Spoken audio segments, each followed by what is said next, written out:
The author claims that a Christian group called the Parabelani were responsible for the murder of the Arian Bishop of Alexandria, George the Cappadocian. No references give any indication to this claim. It is historically known that the emergence of the Parabelani was toward the beginning of the 5th century, when they established a strong foundation and not before.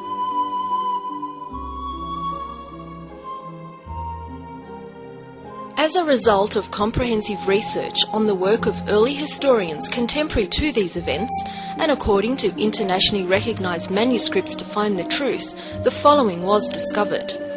The Arian, George the Cappadocian, was imposed Bishop of Alexandria, rather than the legitimate bishop St. Athanasius the Apostolic, in early AD 357 by Emperor Constantius the Arian.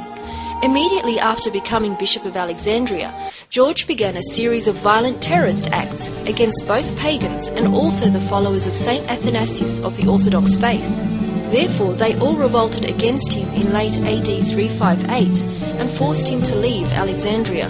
But he managed to return again in November of AD 361, just 4 days after the death of Emperor Constantius his protector and the ascent of Emperor Julian the Apostate. Socrates mentions that the pagans hated George the Cappadocian, not tolerating his insults against them. There was a place in that city which had long been abandoned to neglect and filth, wherein the pagans had formerly celebrated their mysteries and sacrificed human beings to Mithra, Persian theology. This being empty and otherwise useless, Constantius had granted it to the Church of the Alexandrians, and George, wishing to erect a church on the site of it, gave directions that the place should be cleansed. In the process of clearing it, an editum, secret sanctuary of vast depth, was discovered, which unveiled the nature of their heathenish rites. For there were found there the skulls of many persons of all ages, who were said to have been immolated for the purpose of divination by the inspection of entrails, when the pagans performed these and such like magic arts, whereby they enchanted the souls of men. When the pagans of Alexandria beheld this, unable to bear the insulting character of the act, they became so exasperated that they assailed the Christians with whatever weapon chanced to come to hand. In their fury, destroying numbers of them in a variety of ways. Some they killed with the sword, others with clubs and stones, some they strangled with ropes, others they crucified, purposely inflicting this last kind of death in contempt of the cross of Christ.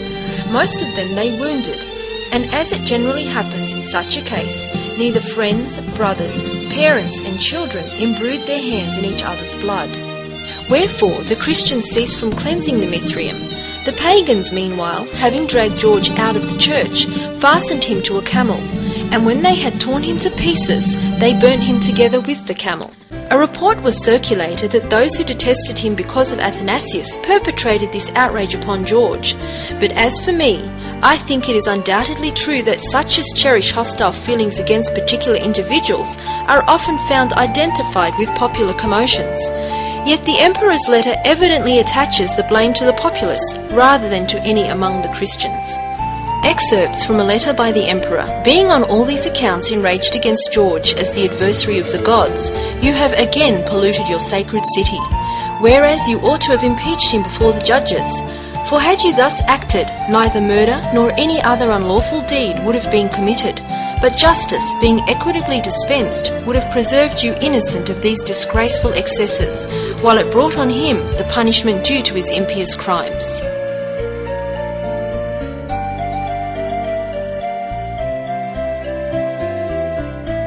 Sozomen also states,